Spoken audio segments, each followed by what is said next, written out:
The Klaxian delegate peered at me over his empty plate at the opposite end of the table. The room filled with the delightful odor of fine cuisine and delicious drinks. Non-alcoholic and no nuts, of course. Needed for him. The crab-like creature in front of me craned his eye stalks at everything around him. He seemed to enjoy his meal, despite initial reservations. Unsurprising. They always clean their plates. Human food is very delectable. Tell me something, he said, craning his eyes at me. Certainly, I replied simply. I have noticed things about the galaxy at large. Perhaps you can enlighten me, he said, looking at various adornments on the walls. Please do ask. We have already taken care of business. It's time for relaxation. I waved a hand and my waiter, a large, burly, lizard-like creature, took my empty plate away. Why are these human creatures everywhere? Why do they control seemingly everything? They always ask this one, I said loudly with a smile. Pardon, he looked offended. Newcomers always ask why humans control everything. It can all be boiled down to one factor in their history. That's why they have all the ships. It's why they have all the planets. It's why they make all the laws. It's because of one simple thing, I said and smiled. And that is, they didn't get the memo, I replied with a chuckle. He looked at me, bewildered. Allow me to indulge your curiosity with a history lesson. It's been about 100 cycles since humanity came to the galactic stage, I said. He nearly fell out of his chair. What? That is impossible. They have massive navies and control almost every world. How did that happen in only a century? Simple, they never got the memo. Or at least they decided to ignore it. Do you know the basics of logistics in space travel? I asked, carefully placing my blue hand on a datapad. Of course. Do you have any idea how difficult it was to leave our home world? Exceedingly, he said, waving a claw. Indeed. The first thing any newcomer to the galaxy learns is that space is a lot worse than most people think. You quickly figure out that it just isn't worth it to try to build the huge megaships because there is no way to do it quickly, or effectively, or cheaply. It's a logistical and engineering nightmare just to get started, I said, looking at my datapad for references. Yes, I know. We tried to see if we could try building a proper starship as soon as possible. It was a disaster. We couldn't harvest the asteroids in our star system until decades after we were properly established. We had to use rockets to ferry resources off the planet. As soon as we understood what kind of hell we were going into, we gave up and focused on smaller-scale pods and exploratory craft. He looked around him again, seemingly trying to avert my gaze out of shame. I know. It was the same with us. Faster-than-light travel became more and more of a pipe dream as we gained a greater understanding of the cosmos. The massive warship fleets became more and more impossible as we grew up, shall we say. The prospects of a galactic empire quickly faded into memory as we started constructing the only large starship we could justify making, arcs. Large passenger liners full of cryogenics or stasis facilities for massive colonies on planets. I sighed with a fond smile. It took us nearly 400 cycles to finally create a decent engine to lessen flight times. Even then, we only colonized our innermost systems. FTL became a distant memory, he said with a somber tone. Humans, of course, didn't get the memo. They figured out a system that uses gravitational force to essentially fling themselves around the universe. It's a lot more complex than it sounds, and they have since figured out a way to do it artificially, but still, I said, gauging his reaction. He stared at me blankly. Humans have FTL. Of a sort, yes. Initially, the pipe dream of FTL travel dawned on them like it did most of us. Unlike us, however, they didn't take the hit like a hammer to the cranium. They refused to tolerate this and figured out how to use the gravity of their 4 gas giants as a sort of sling to fling themselves around. After they figured this out, their wormhole generators followed suit within a few decades. I said, using my datapad to display a schematic hologram for him. They did what now? He exclaimed in shock. Yes, FTL travel in the form of temporary gravity-powered wormholes. Their FTL engines use an artificial gravity generator to create small rips in space-time to essentially teleport themselves around. It has its limitations, of course, but it works beautifully, I replied with a smirk. By the matriarch, he said, still shocked. It's the same for basically anyone. As far as we can tell from historical archives, it's always been the same until humans showed up. Before humans, all of civilization found this one hurdle too severe to overcome and simply just flowed with the river, so to speak. See, I said, and helpfully displayed an archive page for him to read.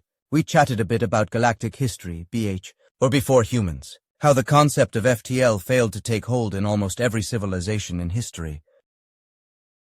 Empires covered thousands of worlds, but every world had its own governance, its own empire, its own territory. Even worlds in the same star system could develop vastly differently from each other, and wars between the same species were fought with hypermissiles or massive rockets. How entire civilizations wiped themselves out one way or another because they couldn't get off their planets, or they did but killed each other because they couldn't communicate properly. The only civilizations that survived were those that understood the concept of unity, but also understood that when apart for long enough, people change. If these changes are not accepted, they are one step closer to extinction. Since communication still depended on distance, messages could take weeks to send and receive. Even as technology developed, the more an empire decided to try to build large warship fleets to dominate the galaxy, the more they understood that it was a logistical nightmare that wasn't worth the effort. Plans for conquest and cities built for industry collapsed or died out, because the problem of logistics kept rearing its ugly head. It could take months to assemble a fleet of even small size. By the time the fleet was ready, it would be sent to its death, as its target would have time to build its own fleet, or, as per usual, build enough defenses to swat it out of the sky effortlessly. Of course, many species realized the concept of the slip drive, where you could use a form of subspace drive to move quickly within systems. The slip drive used the radiation and gravitational force of the system's star to create passages in space-time, allowing FTL travel as long as you remained within the star's gravity well. But outside its influence, the slip drive is worthless. Almost every spacefaring species has at least some variant of the slip drive. Its biggest flaw is that it has a massive power draw, and even bigger radar signature, making surprise attacks impossible. Yes, I know this. Our slip drives are some of the best in the galaxy, he said boastfully. I laughed. So say they all. But humans got you beat. We had the same slip drives. We thought they were the pride of the galaxy. Then we landed a colony ship on a human world. Whatever pride we had disappeared when they sent their fleets. Okay, I get it. That still doesn't explain why humans run the galaxy. Do tell, he said, waving his claws in the air. Well, first, some human history. Humanity as a species has 4 gas giants in its home star system, I said simply. His eyes bulged out of their stalks. That's, wow. Most systems would be lucky to have even 1. They have 4.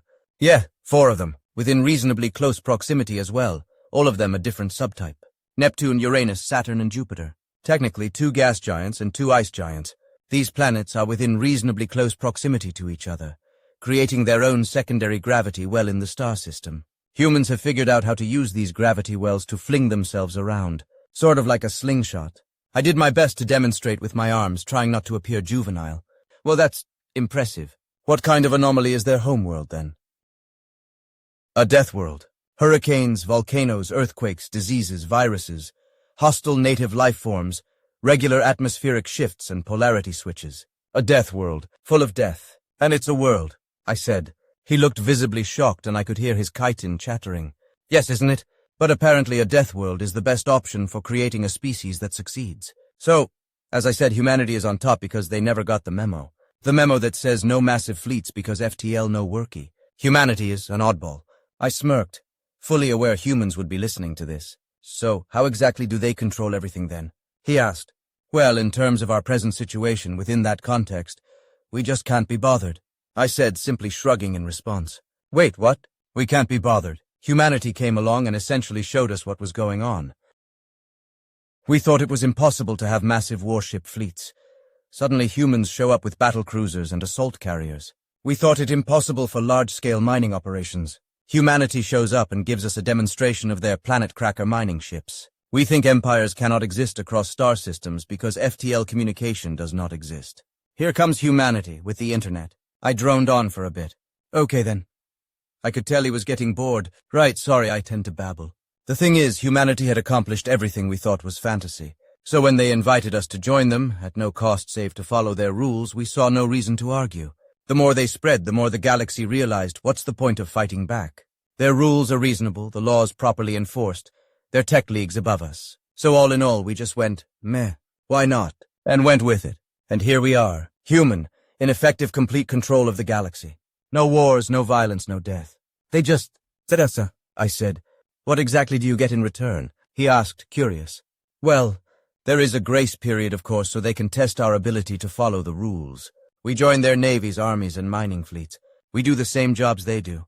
It's basically exactly how those old fantasy novels explained it to be.